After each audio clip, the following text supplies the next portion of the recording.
Ooh, Jeff, I got an eerie feeling out here. Yeah, I kind of get that too. Well, walking in the woods of Charlestown, Rhode Island will do that to you.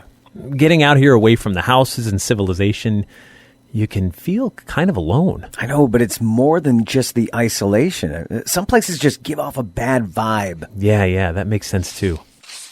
Hey, that looks like a pond over there. Yep, that's Schoolhouse Pond. That's one of the two destinations we're here to see. The other is a small outcropping of rocks just a short walk north of here. Well, though it looks like a pretty normal pond, I still have a strange feeling. Maybe it's because they say the devil once visited this pond, and there's a dark and deadly reason those nearby stones are called the Crying Rocks.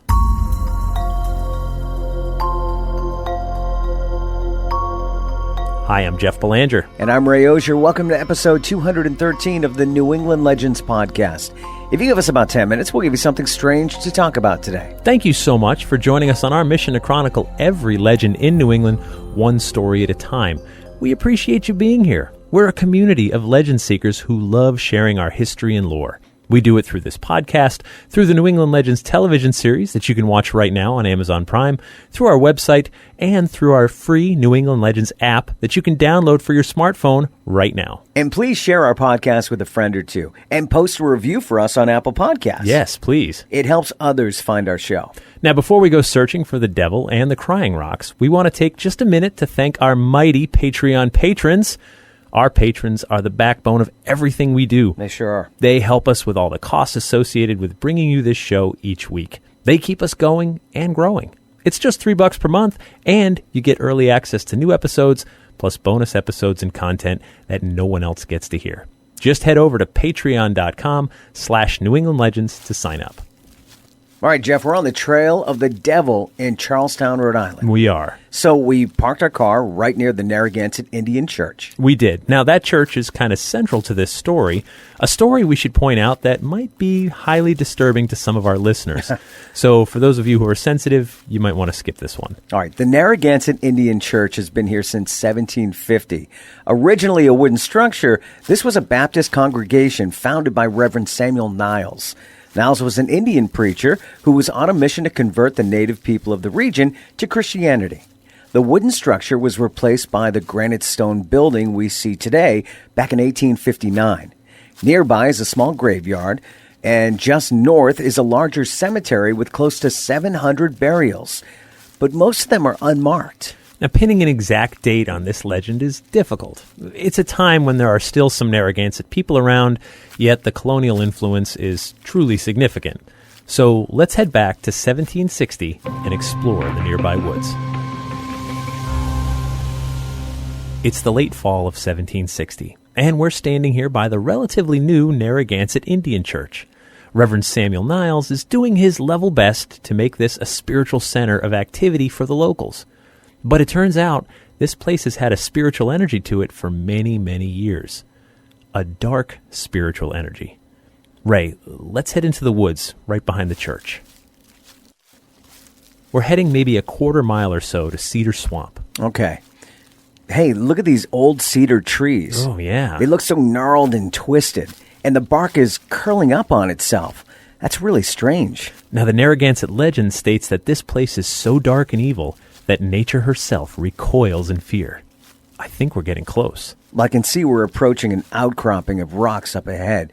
They look like stone pillars. Yeah, this is our first destination. And there's that uneasy feeling again. I get it. Of all the woods we've ever explored, this one may be the most sinister haunt. Oh my God, what was that? It sounds like a baby crying. Well, the Narragansett call this place the Crying Rocks. I don't like this place at all, Jeff. So there was a time when people couldn't risk caring for children who might have been born with severe health problems or birth defects. When you're hunting, gathering, and even when you're farming, there's no room for error.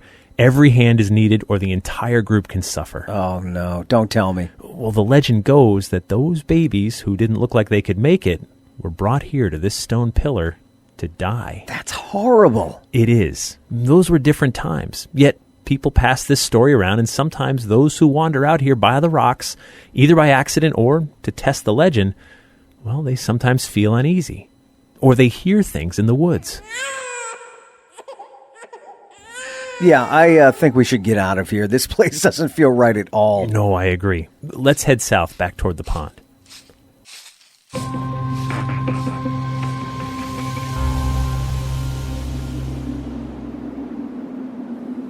Schoolhouse Pond is a little less than half a mile from the Crying Rocks, but this place has its own evil tale to tell. It's winter here by the pond in the late afternoon, and though it's cold and the pond is frozen, it's busy with activity.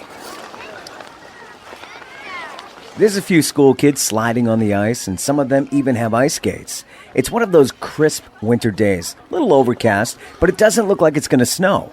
Still, it's going to be dark soon. That's when a boy named John Onion approaches the frozen pond.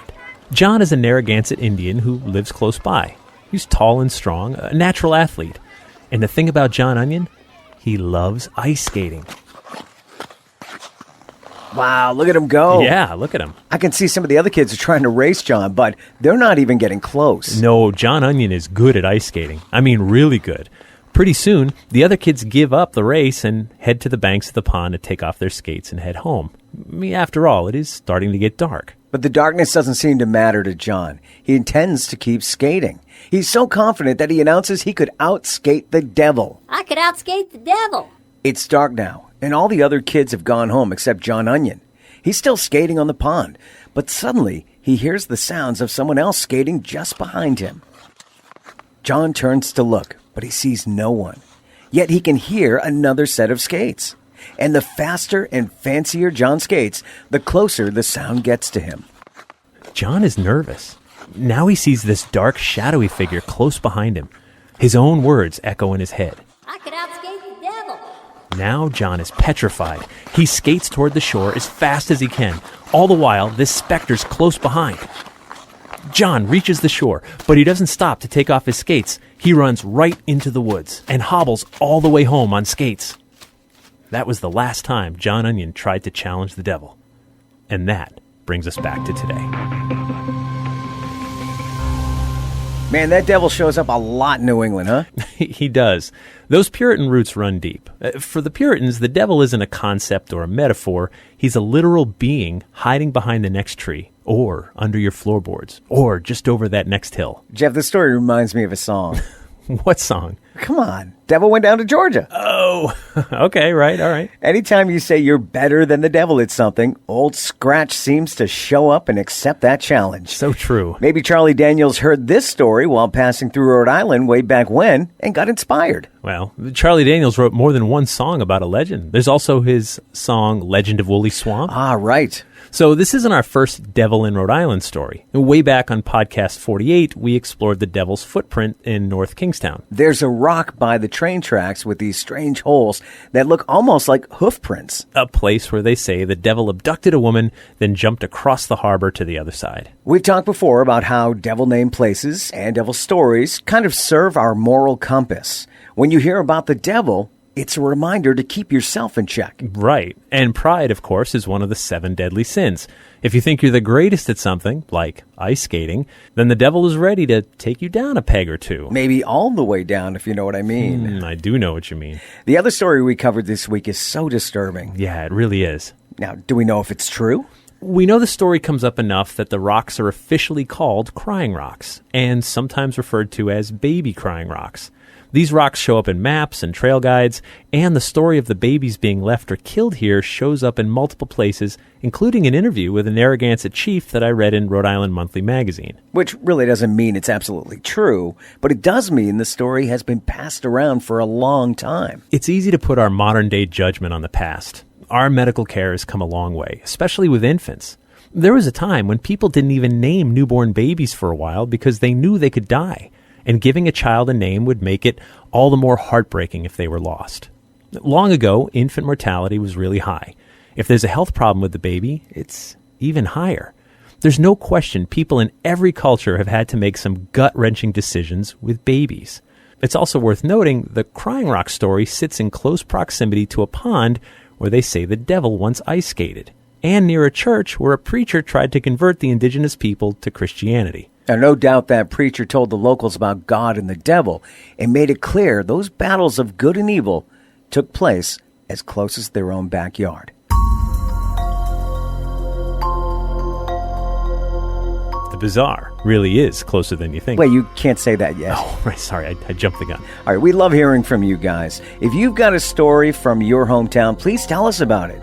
And please consider telling a friend or two about our show. We're part of a community of people who love getting together over weird stories. And we appreciate you being with us each week. Be sure to subscribe and you won't miss a thing. Of course, our theme music is by John Judd. So, can I say it now? Yes, you can say it now. Okay. Until next time, remember, the bizarre is closer than you think.